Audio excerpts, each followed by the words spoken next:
Why do you laugh at me every time? I don't know. I don't know what I'm expecting. I don't know what you're expecting either. I don't know what I expect the response to that to be, but every week it takes me off guard. Did you want to get right into this? What's your update for the week? Okay, so Don't talk about our thing of the week right now. Talk about everything else. everything else. I want to party with you. Harsh week. Harsh and you're mellow? Yeah. If I had a mellow, it'd be totally harsh. Whoa, dude, I have some really good dank stuff if I could just find it.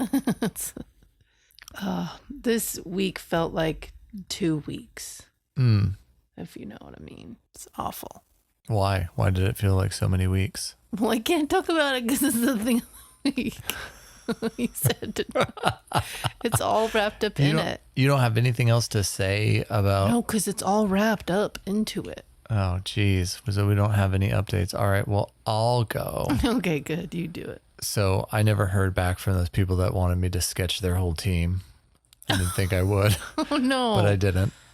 I had a particularly busy week, and I'm really, really tired. I didn't sleep well last night.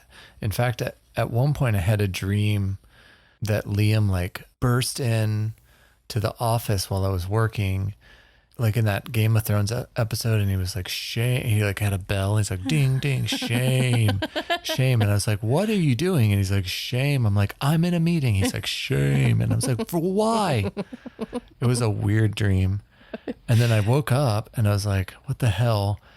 And Dolly was sitting on your chair staring at me. Just over the top of a blanket, just her little eyes. And I'm like, what are you fucking looking at? Cat? And then I swear to God, this didn't happen, but I was so delirious and just had woken out of a dream.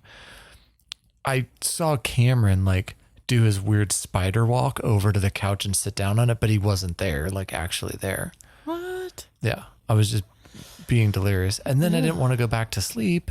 I wanted to just get out of the chair that helps my back and go lay somewhere else where it wasn't as scary. Because that was not a fun night of sleep.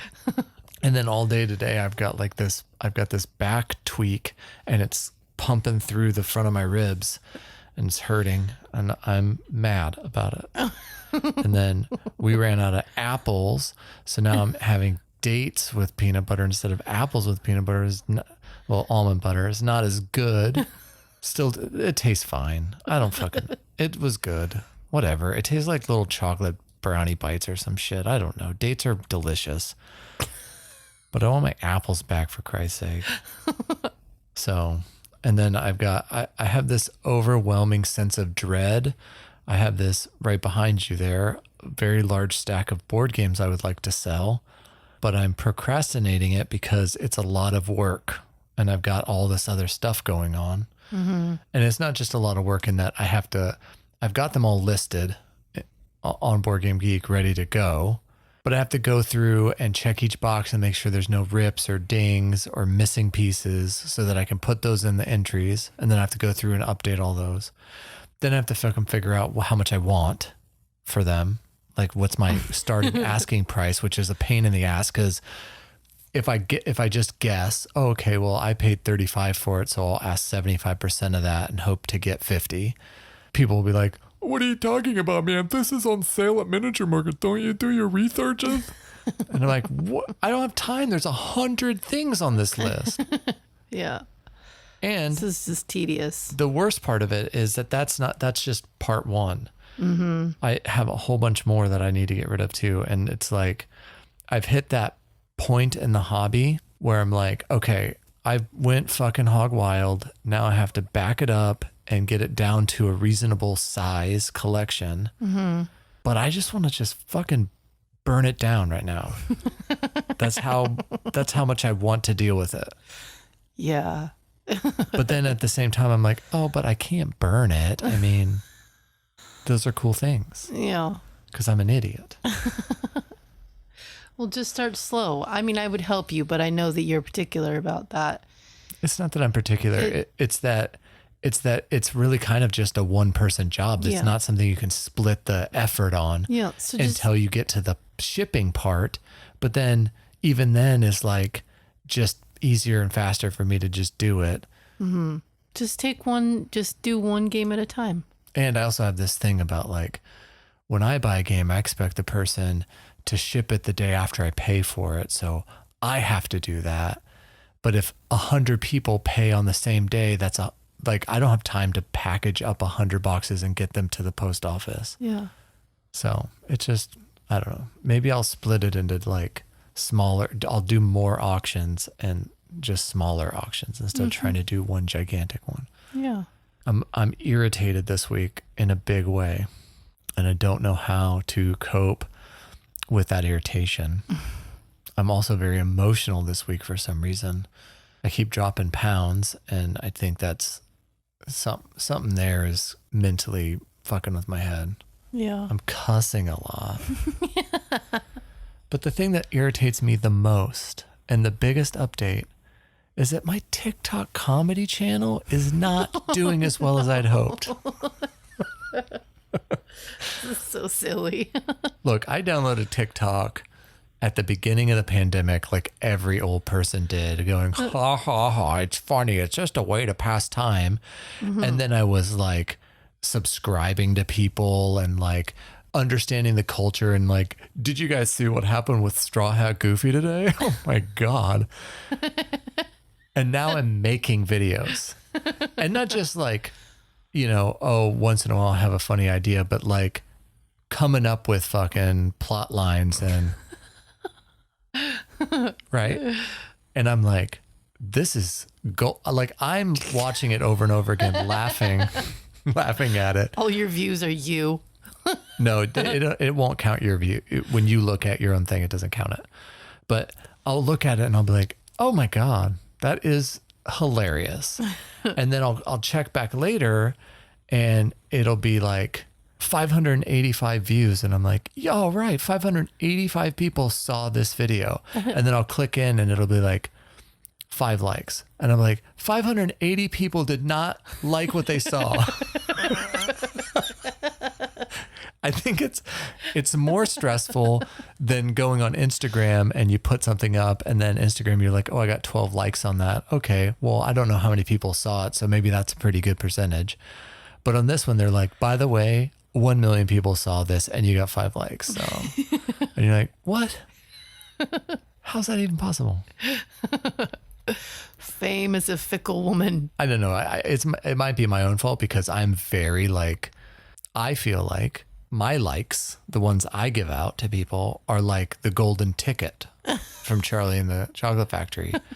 And so you have to be extraordinary to get one of these likes. Most people are just like, I like that, I like that, I like that. And so their For You page is awesome, right? Me, I'm like, no. I guess you're my kid. Oh, no. I actually do really like the stuff he's putting out, but I don't know. I did one the other night that I thought was hilarious. I've watched it myself a lot of times. And it was just one that had like, it popped into my head and I was like, that's funny. That is very funny. And I worked the bit around the house. I shopped the bit around the house. You guys were all like, oh, okay, yeah, that's pretty good. That's funny. Ha ha ha. So then I filmed the bit. Then I showed the bit again. I reshopped the bit after a couple of drafts. And you guys were all like, yeah, put that up. And I put it up and I was like, here it goes. This is where I'm going to explode in the stratosphere. Here I come, Hollywood. Oh, gosh. 585 views, 5 likes. But it is very good. So I don't know. I guess we'll just get into the quote of the week. Jingle, jingle. What you still have to do? Jingle, jingle, jingle, jingle, jingle, jingle, jingle, quote of the week. Yay. I wrote that on guitar. Yeah, nice. Mouth guitar. I'm like the Bobby McFerrin of jingle writing for podcasts. Who's that?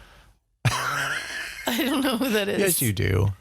Bobby McFerrin? Yeah, Bobby McFerrin. He's the guy who sings all the songs when he taps on his chest and like, "Woody boop boop bop, don't worry, be happy."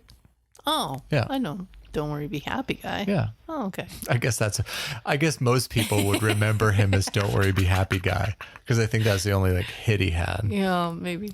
But I know his name. Oh, that's really cool. All right, today's quote is... Not today's quote. This week's. Quote of the week. Sorry, quote of the week is by Andy Goldsworthy. Goldsworthy. No, It's true. That's not a real name. Yes, it is. Quote, "Snow provokes responses that reach right back to childhood." Ugh, End quote. Gross. That's is one true. POV, but the other Okay. POV is adulting to do. Illegal chains. No Yeah. studs. No plows, no salt. Yeah. Stuck. Yes, stuck. Stuck. Yeah. I'm stuck in the house. But on the lighter side of that, I watched you take an icicle from your truck and then draw in the snow on our walk multiple times. Yeah.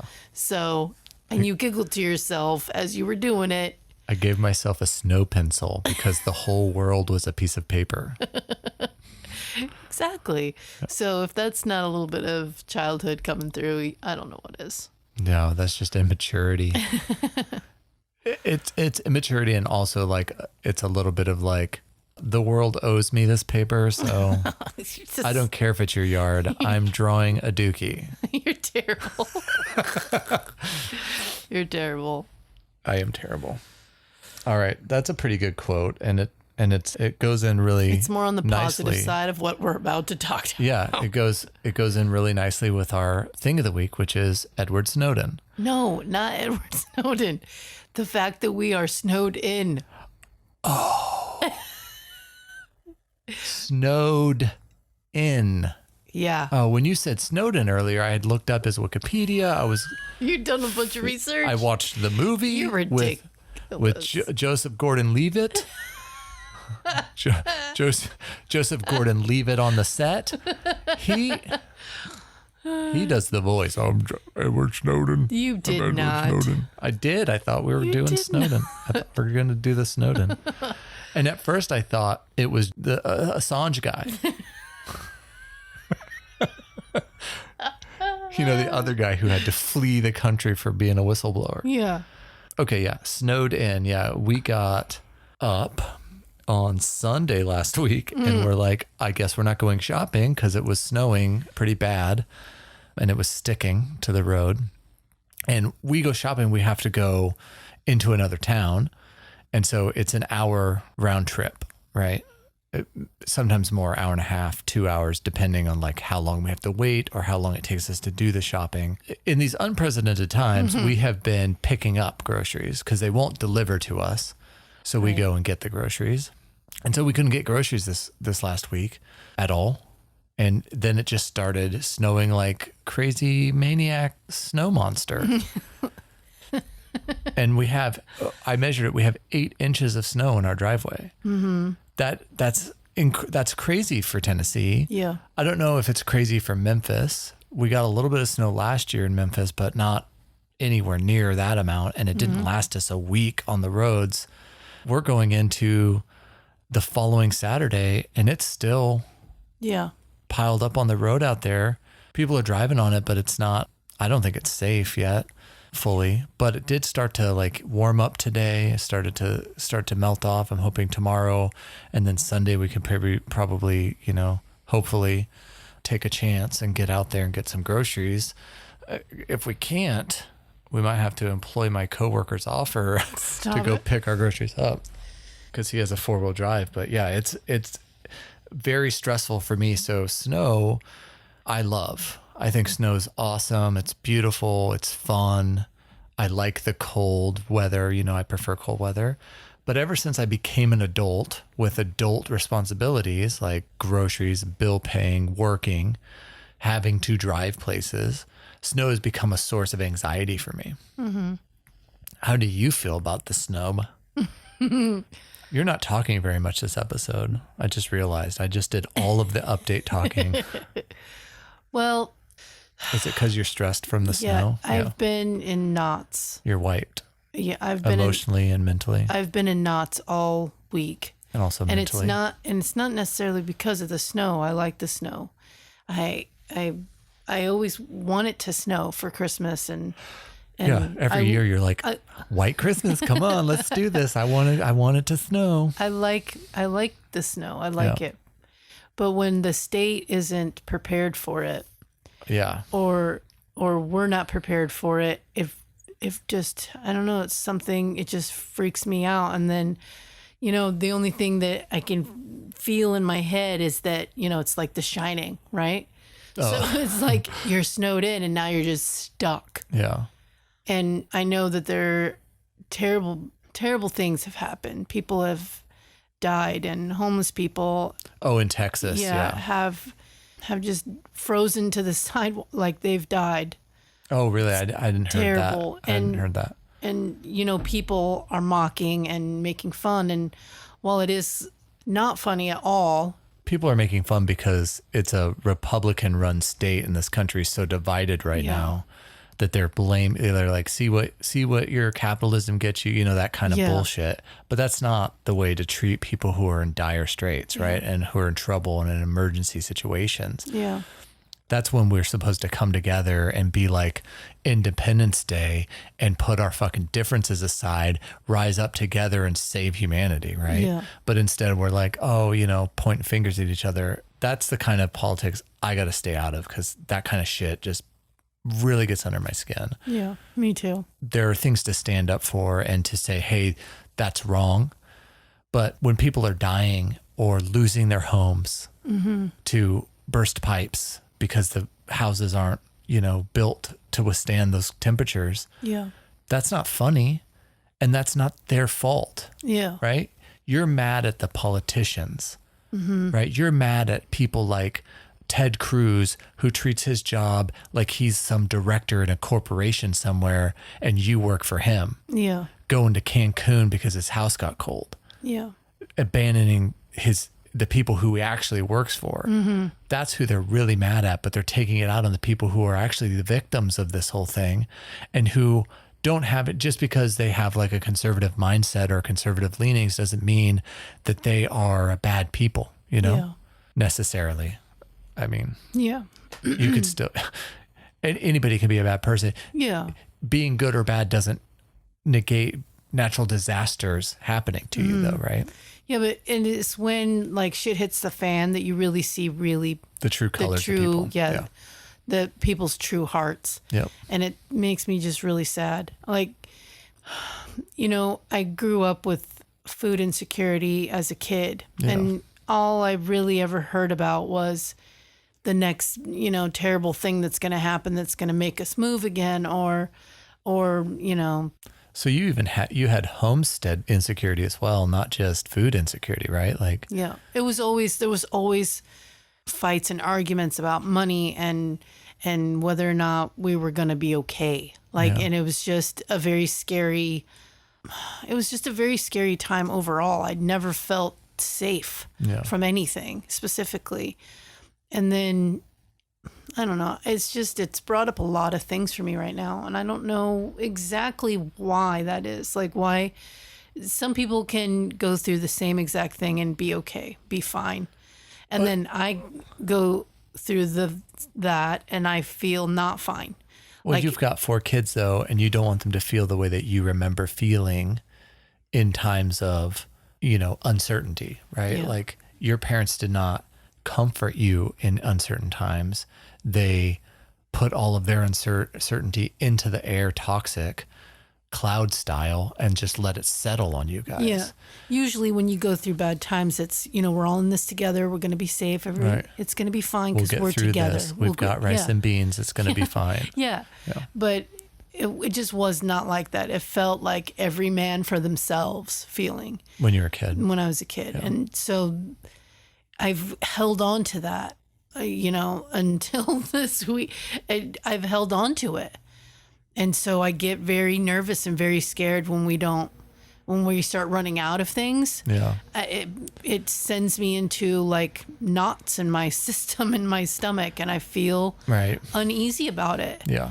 And it's not even a matter of, before when we started out as a couple, it was, we had hard times and we were on food stamps and state assistance and stuff because we were a young starting family and stuff. And now that we're more secure, now it's just weather that you can't control. Yeah, there's nothing we can do. Like out of our control, we can't. It's not even about money at this point. We have plenty of money to go buy groceries. We have a car. Like it's not like all of the things that were obstacles for us when we first started out as a couple and a family. We still overcame those things. Yeah. But it was like a hustle, and we had to work hard, right? Yeah. And now we're able to relax a little bit, but we still have in the back of our mind, I grew up primarily in a poor family. You grew up in a primarily poor family, and so we know what it's like to come from that point. And when we got together at first, we were a poor family, right? Like poverty level family. And there's no shame in that. I don't want this to come across as like, if you're living at the poverty level in this country, that is 100% our government's fault. Yeah, not really your fault that you don't have a way to get out of that, right? Yeah. I just decided that I didn't want us to be that in that mode anymore. And I worked my ass off for 10 years to get to a point where I could demand top dollar for the work that I do. Right. Yeah. But it doesn't matter. At the end of the day, you can have 100 cars, $1 million in the bank. We don't have, but you could have all of those things and you still wouldn't be able to get groceries today. Yeah. It's just, and then to keep myself from going completely crazy, I think my heart hurts for the people that are struggling worse than and they're having to be in their cars to be warm. Yep. Then that makes me really sad. Well, we're making a donation. Okay. You said you found a really good, reputable place. We're going to make a donation. Together Rising. Is a good.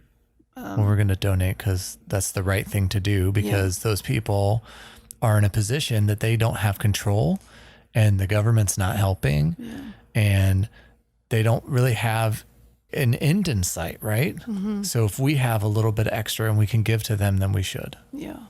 Not to virtue signal on our podcast or anything, but that's just the way you and I are. That's the way we feel about those things, right? Yeah. Because if we can, we should. Yeah. We would make terrible billionaires. No, but that's the point. We would never be billionaires because, that doesn't feel right. Yeah, we give away so much. It doesn't feel right to be that.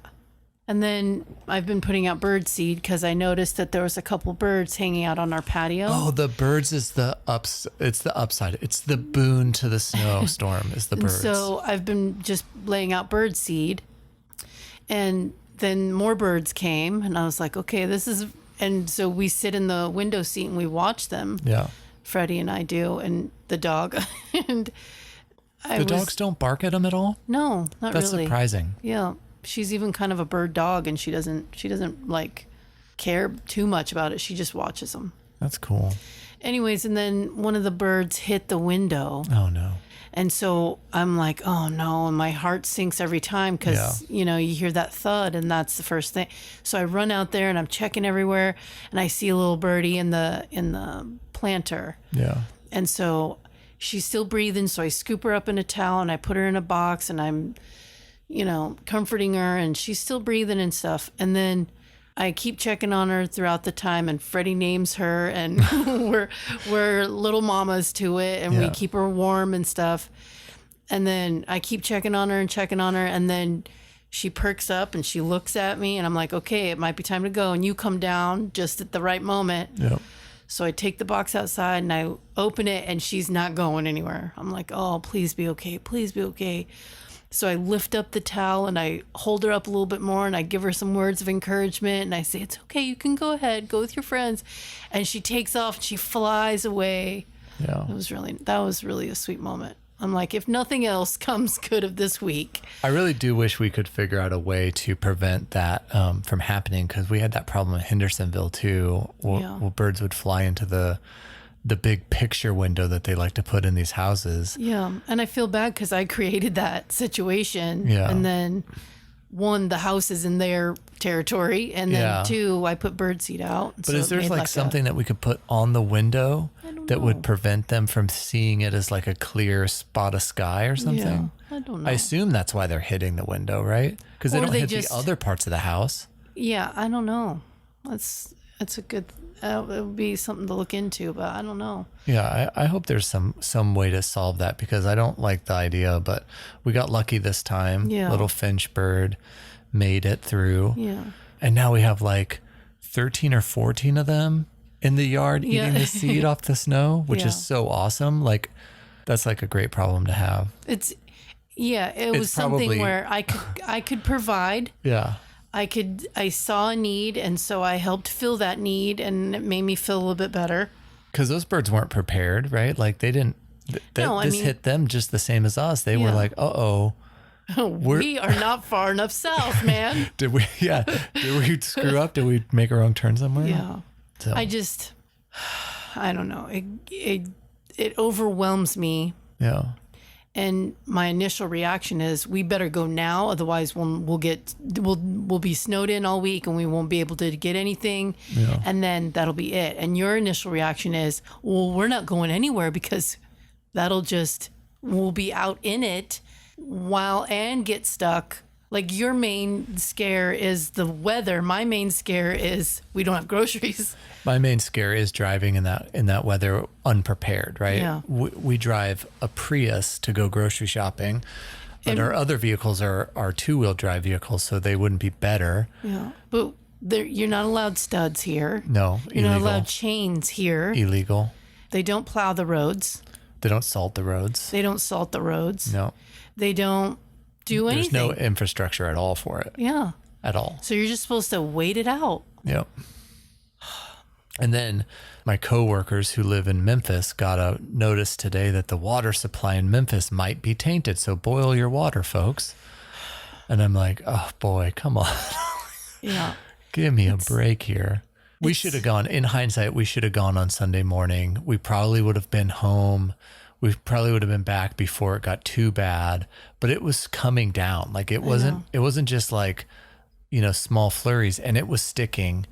And my fear is we get out an hour and then we shop and then we start coming back and now we're stuck. Yeah. And we can't get home to the kids. Yeah. That just doesn't sound like something I want to risk, right? I know. And the last time, in fairness, the last year when it snowed like that, I held out, I waited, and the next day it was fine. Yeah. And it was supposed to be fine.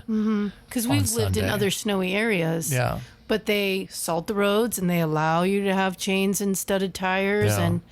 And, they're prepared and ready for it come October. And you're like, okay, well, it's good then. Yeah. We're fine. Because we lived in Idaho. Yeah, October like the to May. tippy top of Idaho. And we were fine. October to May snow season, yeah. It was fine. Yep. Except for that, that initial time. But whatever. Well, we got stuck coming home from the grocery store. And it was nighttime. And I had to put chains on, but I didn't have gloves, and it was dark, and so I couldn't see what I was doing. Yeah.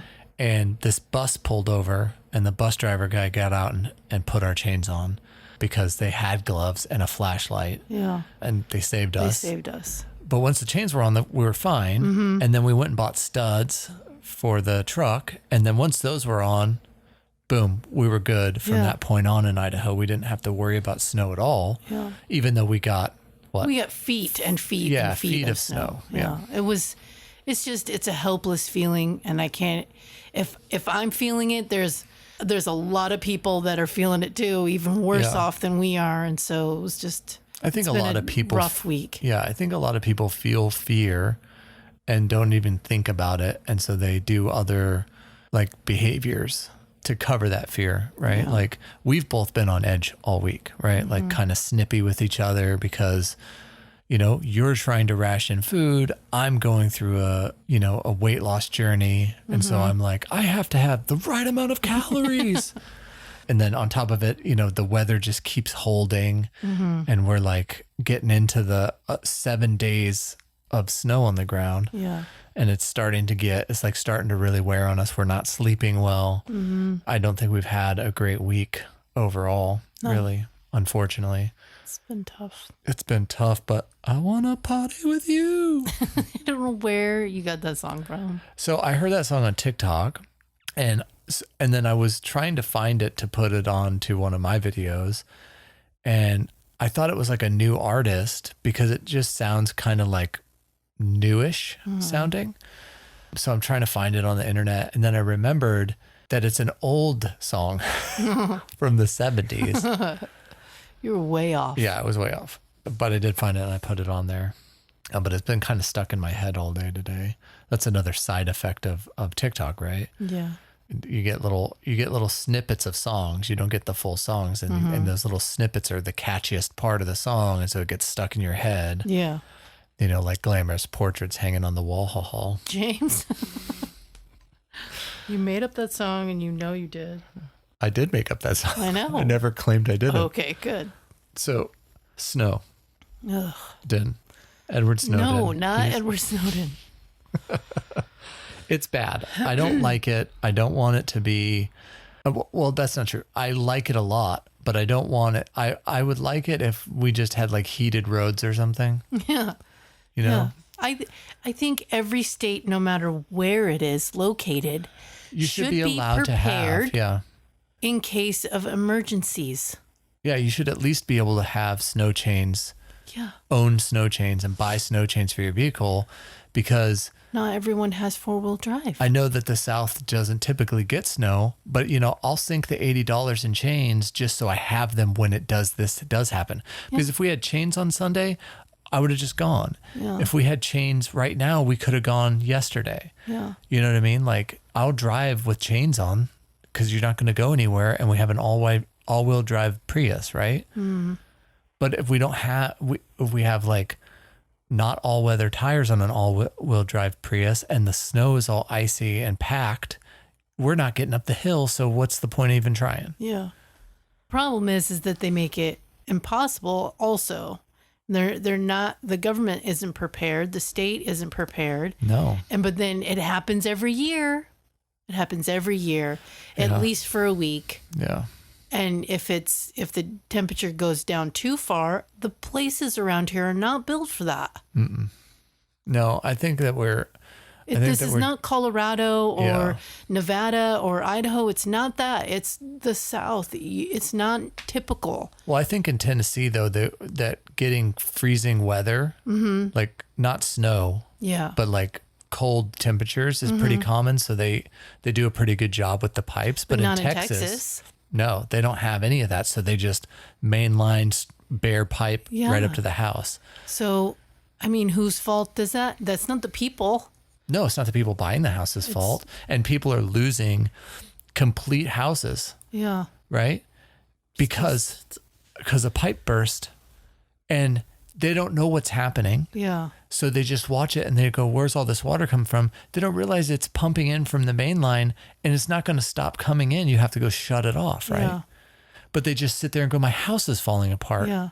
Like if you don't know, you don't know. Yeah. It's like a house fire, right? If you just, scary. You don't have a way to stop it. Yeah. Right. If you don't have that knowledge or whatever. Mm-hmm. Yeah. It's really scary. And I don't like saying thoughts and prayers because I think it's stupid, but I'm really like trying to keep good energy flowing for people in Texas right now. I hope we can all come together and help and stop making fun. And one of my students lives in Dallas. Yeah. And she's been very fortunate to not have lost power, but they're still stuck, right? Yeah. It's really bad though in Texas. And this is not the first time Texas has been hit by some crazy weather in the last 12 months, It's out of control. Yeah. I'm in knots over it. Yeah. Like I know our situation is nothing comparatively. It's just we're on okay. top of it's just enough. Yeah. We're okay. We're just having some adult stress because we've got 4 kids, but our kids are being so great about it too. Like not a single one of them is going, well, this isn't what I like to eat. Where's this thing or where's that thing? They're like, rice and beans, no problem. Yeah. We're just so very fortunate in that regard. But I don't know. In the next couple of days, we'll be able to get back out to the store, I believe. That's my belief. Yeah. Based on what we're expecting higher temperatures all next week too. Yeah. So even if it has to wait till Monday, which I hope that helps other people too, not just us. I know. I'm hyper focused on getting us to the grocery store because we are. Yeah. We're rice and beans territory. Yeah. While we are okay right now, another 3 or 4 days is not going to be okay. Yeah. Right. But yeah, I really do hope that things clear up for folks in Texas too really soon, and that the people in Texas that are the most badly affected get the help they need, because it's not fair what's happened. These are the kinds of things where the government should step in and be like, here's a bailout. Right. Not corporations who can't fucking run their business. And so they're like, oh, we ran out of money, but we're very big, so we can't fail. Yeah. Bullshit. Fail. Well, thankfully Biden is on top of it and willing to help and sending FEMA and stuff. Is he doing that? Yeah. Okay. All right. That's good. That's good to hear. But whether or not the people, that are under him and higher than the actual people are willing to do their jobs, that's another whole. This is the thing that pisses me off, is you could go into Texas as the United States government, and anybody who lost their home from this, or anybody who had some other tragedy befall them because of this natural disaster that they had no way of preventing None of us do. Doing anything about. Yeah. They could go in and bail every one of those people out take them out of their mortgage, build them a new house, and they would still spend less than they gave the airlines at the beginning of COVID. Yeah. And that's just the airlines. Mm-hmm. Let's not even talk about all the other big businesses, right? Yeah. So it's just like, fuck, government should be helping its people, not itself. Yeah. And when you are bailing out a giant corporation, I know I'm getting way off topic here, but I'm fired up. When you're bailing out a giant corporation, you're not bailing out America's economy. Mm-hmm. You're bailing out one business. And most of the time, those businesses turn around, give their or they lay off their employees. They lay off. That's what I was getting to. They lay off their employees and give their executives bonuses instead of using that money the way it was intended. Yeah. We need to help people. Yeah. We need to help people. Yeah. The government. So here's something I say at work, right? Does that hero that you're putting on the homepage at the top of the page, does it have a call to action? And if it doesn't, why is it on the homepage? Yeah. Well, this applies directly to government. If government isn't helping its people, why does it exist? Yeah. Yeah. Get it the fuck out of here. Yeah. If all you're going to do is prop up the wealthiest of us and put systems into place that make sure that they never fail and at the expense of all the other people, then you don't need to exist because you're useless. Mm-hmm. You're useless to the majority of people. Yeah, exactly. That's what I think. And I'm not saying that we storm the government and take the government over. I'm saying the government just, if it's not going to help its people, then it doesn't need to exist. Those right. quote unquote representatives of us, and get someone in there who will represent us. You're not representing the people of Texas if you jump on a plane to Cancun as soon as your house gets cold. You know what? And I'm sorry, you're not. Whatever his stupid excuse is, he still packed a bag. He packed a big bag. They found out that it wasn't what he said. Of course. That they were going there for a vacation anyways, and that he was planning to come home Saturday, but then after he got caught, he came home Thursday instead. Like he was just going to go, and if no one caught him, he was just going to stay. Yep. But if they caught him, now I have an excuse. You don't pack, you just take your kids to Cancun and drop them off for the weekend? What kind of craziness is that? That's not what he did. 2, he packed a bag for it. 3, he threw his kids under the bus when he was caught. He's a liar. He does not care about anyone. My favorite part about it is that Cancun seems to have become the go-to vacation spot for insurrectionists. Oh, Jesus. Man alive. Isn't Cancun in Mexico? Yeah. Yeah. Is it? Okay, I can't keep up with it all. It's just You can't keep up with the hypocrisy? Yeah, it's just nonsense. Yeah, let's build a wall. If this is the same party that wants to build a wall to keep Mexico out, but goes, hey, things are going a little bad up here. Let's go to Mexico. Come on, guys. Come on. You either like Mexico or you don't like Mexico. You can't have it both ways. It's like those people were like, they were voting about putting up a wall, and then they went to a Mexican restaurant. Yeah.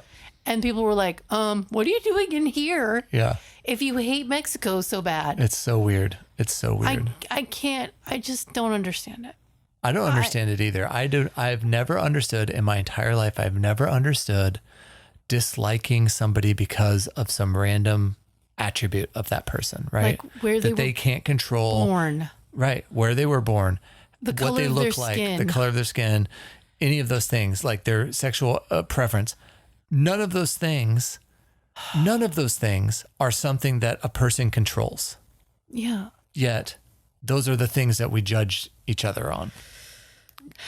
Goofy. You're being goofy. Yeah. And if you're going to be a silly goose, then why didn't you just go jump in a lake? I know we're making light of it, but it feels gross to me. Well, that's my defense mechanism. The more I become, it is disgusting. The more I become an adult, disgusting. And the more things I learn about them, just disgusted with humanity I get. Yeah, I do feel like I feel terrible that I've brought children into the world. Oh no. Don't feel that. Of a place that, may or may not accept them or love them or care for them. No, those children are gonna help make this a better place. It's just sad to me, though. I was not raised in a household where racism was okay or even casual, right? I was very much raised in a household where everybody was equal, right? And no homophobia or anything like that, right? No racism. But I was still sheltered from the realities of the day-to-day life of being a person of color or a black person in this country, right? Mm-hmm. Because I didn't have to directly experience that. Yeah.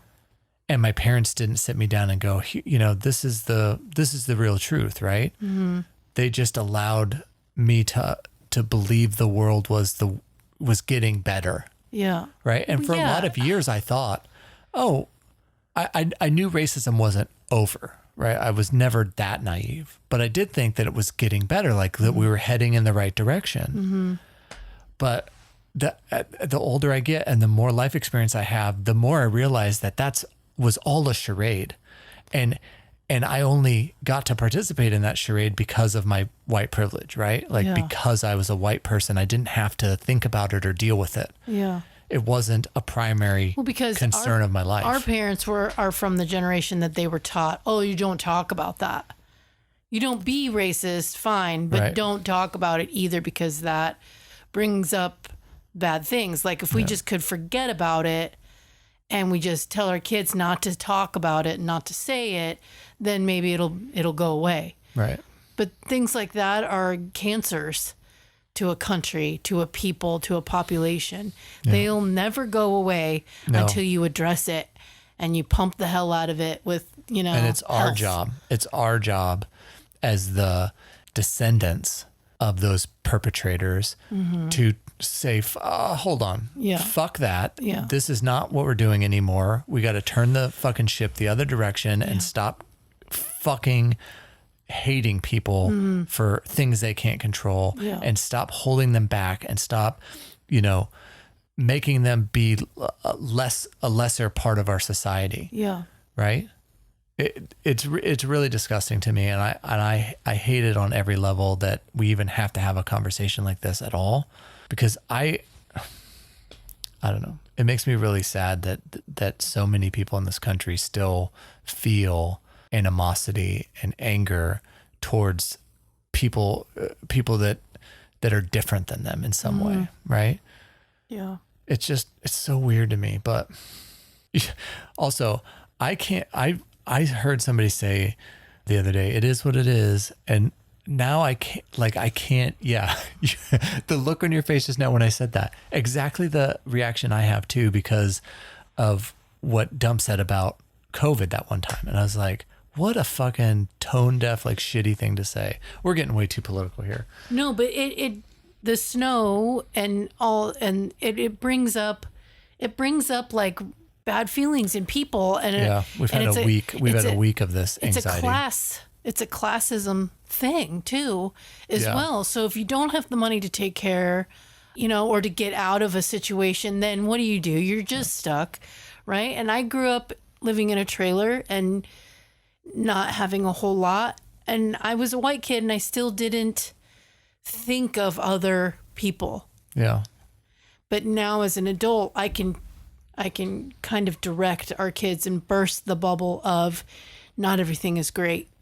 Not everyone is good. Yeah. Yes, there are monsters out there, and that breaks my heart, but I have to do it. Otherwise they're going to grow up with blinders on, and I don't want that. No, they need to know the truth of the world. I wish I'd known sooner, because maybe I could have made a real change, right? Like if I was a younger person, maybe I could have gone into politics and become like Bernie or AOC, where I actually work for the people who elected me and I try to like make real change, right? But I wasn't. I didn't know that. I didn't. There for a lot of years I was blind to it, and I've heard people say, "Hey, white privilege doesn't exist because I had to work my ass off for everything." I've had to work my ass off too, right? I had to pull myself up from poverty as well, but I didn't have any barriers to doing that because of the color of my skin. And that's what white privilege is. White privilege doesn't mean that you never struggle or that you never have adversity in your life or that you're never going to be down or, even homeless or broke or in jail. Yeah. It just means that you won't be any of those things because of the color of your skin. Yeah. And that's fucking sick. Right. Agreed.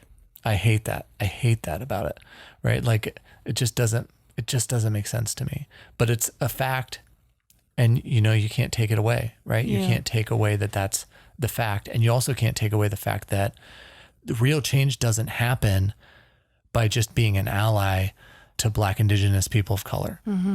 You have to actually be the ones who are fighting for their rights, and they're your allies in that fight. Yeah. Not the other way around. It's not their mess to clean up. No, it's our problem. It's our problem that we built and we've continued to propagate throughout the system that we now have to clean up. And it might not be like specifically my problem. Yeah. But I can't just go, it is what it is, and put my head up and do my own thing and raise my own kids, and it's not my mess to clean up. I can't say that, because what kind of person would I be if when it really counted, I only cared about what I was going through, my problems and this and that for me. Yeah. When this world can be great, this country can be great if we just cared about the person next to us, just one person next to us. Yeah, it makes a big difference, right? Like it could. You could go through your whole life, and if you just helped one person who was down and out, and you made a change, and then they went and helped one person. It's a shockwave effect. You don't have to help. This was something that I heard online from a Black creator that really helped me a lot, because when I first started waking up to the reality, I wanted to, who can I help? I got to help everybody because that's the kind of person I am. But this person said, you don't have to help every Black person to be a good ally to the cause. Just help one Black person get up and get into society where they're meant to be and where they're supposed to be. Yeah. And then they can help other people as well. Right. And then help another one and another one. But you don't have to go, I can't help everybody, so I'm just not going to help anybody. Right. And that's what happens, that's right? understandable. Yeah. A lot of people have that mindset and that mentality. And if, it's nothing I can do to change it. I'm just one vote. And that, that is true, but one vote counts. Yeah. And one thought counts and one good deed counts. Yep. Maybe not in right away or in mass quantities, but it does count. Yep. And when you are at the end of your life, you can honestly say you tried. Yep. That's my mentality right this second. Yeah, I agree. But I want to go to togetherrising.org, and we'll put it in the show notes too. But okay. togetherrising.org and donate something, anything. Yeah. Because they're helping people with their power and with getting out of the affected areas and groceries and whatever they need. Yep. It's an organization to help. And I would say, I'm going to put that in the show notes, but I would also end with this thought. And I know we kind of got like social justice-y towards the end here, but if you are listening to this episode the week we release it or 3 years from now, and you're okay and you can give a little bit to help somebody else who's not okay, do that. Don't tell anybody about it. You don't make a big deal out of it. Just do it because it's the right thing to do. And if you do that, I'll love you forever. But if you've got it and you don't need it and somebody else does, give it to them. Because this world would be a lot better if we all lived like that. Yeah, I agree. I love you. I love you too.